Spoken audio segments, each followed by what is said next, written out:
Assalamualaikum warahmatullahi wabarakatuh. Om Swastiastu dan selamat malam. Oke, hari ini saya akan menceritakan pengalaman saya. Sebelumnya saya mengenalkan diri saya dulu. Nama saya Nyoman Sudarmawan. Saya kelahiran Toli-Toli dan sekarang domisili di Palu, Sulawesi Tengah. Oke, saya akan menceritakan pengalaman saya. Ini pengalaman saya mendaki gunung dengan 30 orang dalam rangka kerja mencari titik gempa di Toli-Toli, Sulawesi Tengah. Oke, sahabat, malam hari ini saya akan menceritakan pengalaman saya pada tahun 2013. Saya ikut kerja untuk mencari titik gempa di suatu perusahaan. Pada saat itu kami 30 orang, termasuk dengan bos kami, bos saya, ada 3 orang di dalamnya. Oke, perjalanan pertama kita dari kampung saya dulu, Desa Tinading. Terus kita lanjutkan perjalanan ke daerah Kailompah atau Lambuno. Di situ kita turun beramai-ramai 30 orang. Dari situ, dari Lambuno, kita packing perlengkapan untuk muncak mencari titik gempa di 5 gunung selama 10 hari. Di perjalanan pertama, di hari pertama itu kita perjalanannya lancar-lancar saja tanpa ada gangguan apapun. Tapi disinilah awalnya saya diikutin sama 3 cewek, tapi itu kasat mata, tidak kelihatan. Menurut yang lihat, itu ceweknya 3 pakai pakaian sekolah SMA dan juga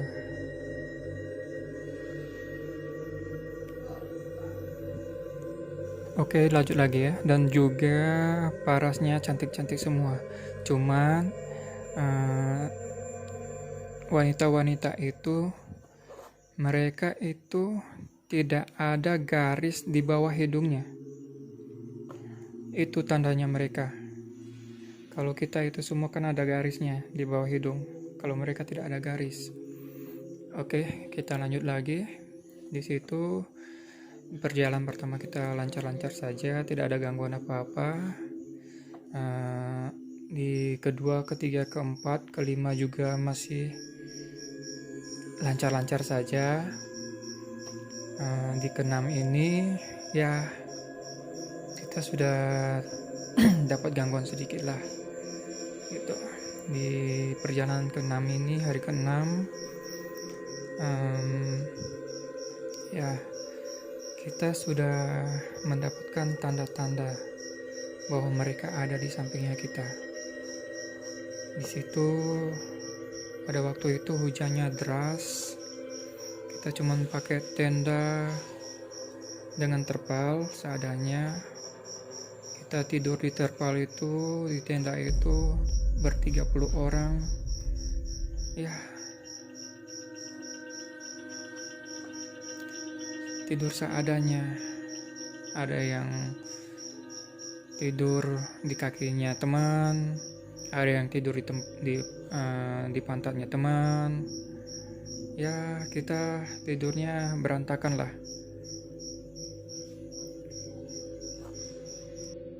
Di hari ke-6 ini, di hari ke-6 dan ke-7 kita masih ya lancar-lancar, masih happy-happy, bercanda-canda sama teman sambil kerja mencari titik gempa.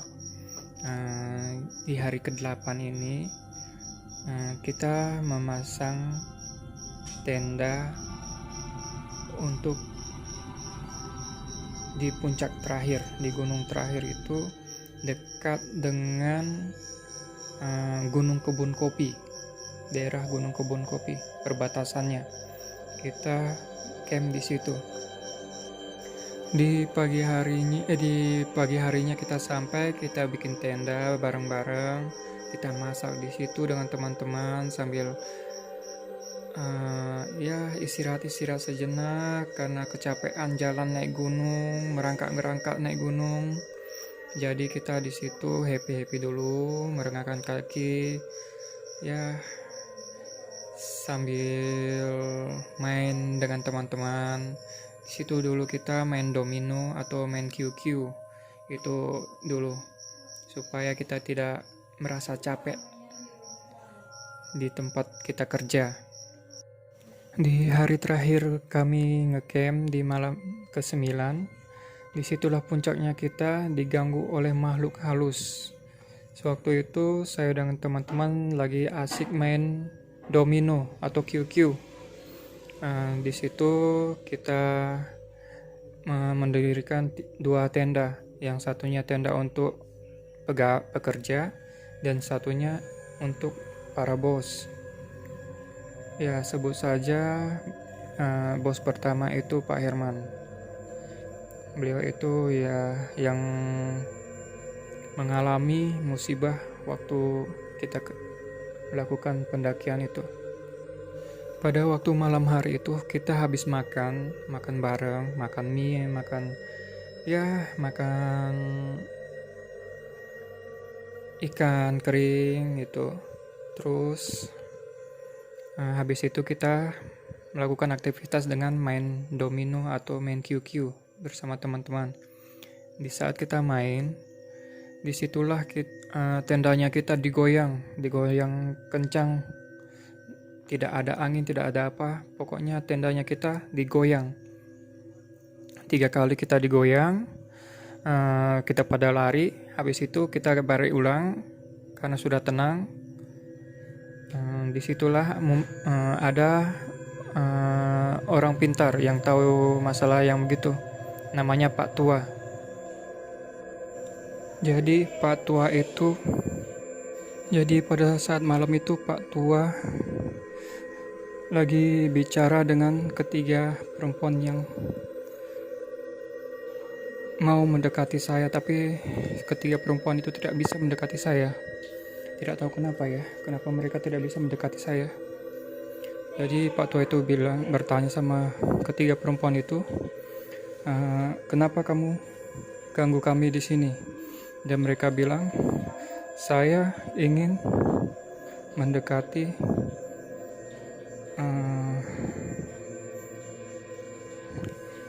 mendekati pria itu, tapi saya tidak bisa. Dari hari pertama kalian mendaki sampai sekarang saya tidak bisa mendekati pria itu. Makanya kami marah dan kami mengganggu kalian di sini. Dan pada saat itu Pak Tua berbicara dengan mereka dan menjelaskan semuanya sama mereka karena alamnya kami lain. Jadi mereka langsung pergi begitu saja. Tidak sampai di situ. Ini kejadiannya sama bos kami lagi, Pak Herman. Jadi Pak Herman habis kejadian tendanya kami digoyang-goyang, sekarang Pak Hermannya lagi. Jadi ceritanya Pak Herman itu mendirikan tenda pas di rumah siluman babi. Pas di rumah siluman babi itu terdapat batu besar di sebelahnya. Dan pohon kayu yang sudah tumbang dan yang sudah mengering. Jadi pada malam itu kita sudah tenang dengan sosok 3 wanita itu. Pas kita lagi melakukan main lagi dengan teman-teman, main domino dengan QQ. Bos kami lagi yang dirasuki oleh siluman babi. Dia mengerau seperti suara babi di situ. Dan teman-teman saya yang tenaganya besar-besar, yang badannya besar-besar, 6 orang menahan bos saya itu, Pak Herman itu, tapi mereka terpental semua, tidak bisa menahan Pak Herman. Nah, di saat teman-teman saya terpental, Pak Herman ini lari, nggak tahu kemana. Di situ kita, karena malam-malam jam 12 malam pada saat itu, kita cari sekitar 3 menit, kita telusuri hutan situ, dekat-dekat situ. Kita tidak mengetahui di mana Pak Herman berada. Tapi pas hampir 4 menitnya itu kita mencari. Akhirnya Pak Herman ketemu. Dia sembunyi di bawah batu besar. Di situ dia sembunyi, tapi dia masih dirasuki sama siluman babi itu. Nah, di saat itu kita mencoba semua teman-teman, semua anggota di situ memegang Pak Herman. Ada yang pegang tangan, kaki, badan. Nah, pada saat itu Pak Tua yang kita tuakan di situ, dia mencoba untuk mengobati Pak Herman. Dia membaca mantra, saya juga tidak tahu apa mantranya itu. Dia mantrakan, dia coba anukan sama Pak Herman. Jadi pas selang berapa menit Pak Herman sadar, tapi dia itu linglung, seperti orang tidak ada tenaganya. Di situ Pak Herman sudah tidak ada tenaga sama sekali. Dia itu seperti orang yang sudah tidak ada tenaga, dan dia sempat pingsan berapa jam, ada sekitar 1 jam atau 2 jam dia pingsan, tidak sadarkan diri. Terus paginya kita langsung lanjut ke paginya. Pak Herman masih tidak bisa berjalan, masih tenaganya masih tidak ada. Jadi di situ kita putuskan di hari ke-10 itu kita balik ke kampung. Kita turun ke kampung, di situ kita tandu Pak Herman memakai sarung yang dibawa oleh teman-teman di situ. Ada 3 sarung, kita jadikan 1. Jadi Pak Herman kita tandu, kita bawa ke bawah, ganti-gantian dengan teman-teman. Kita ke bawah itu menyelusuri kuala. Sepanjang kuala itu kita ya ganti-gantian untuk menandu Pak Herman. Sampainya kita ketemu dengan perkebunan warga, kita ya langsung mencari bantuan di situ. Untung ada warga yang bawa kendaraan di situ, ya kita sewa kendaraannya, kita belikan bensin untuk membawa Pak Herman ke puskesmas terdekat di kampung itu.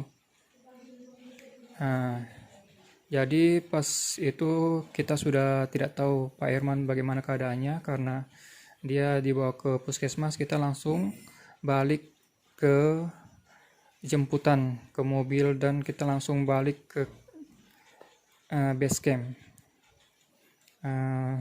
Ya, sampai disitulah cerita saya pada malam hari ini. Nanti kalau ada cerita-cerita lain saya pasti akan menceritakannya. Terima kasih dan selamat malam.